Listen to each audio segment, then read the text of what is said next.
आदित्य ठाकरेंनी स्वतःहून ते लोकप्रतिनिधी राहण्याचा, आमदार राहण्याचा त्यांचा काही अधिकार आता राहिलेला नैतिकता,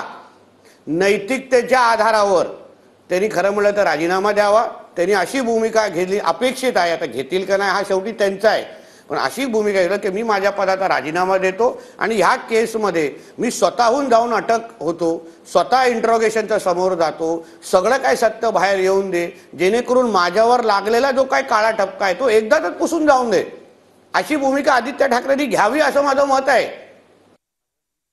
केस सुसाईड होती, आत्महत्या होती, तर मला कळत नाहीये की 8 जून पासून आतापर्यंत पळापळी का चालली आहे, लपवालपवी का चालली आहे, का आदित्य ठाकरेला ह्याच्यातून वाचायला लागतंय, का आदित्य ठाकरेंनी कोर्टामध्ये इंटरव्हेन्शन याचिका केली, का त्यांची एवढी धावपळ होते।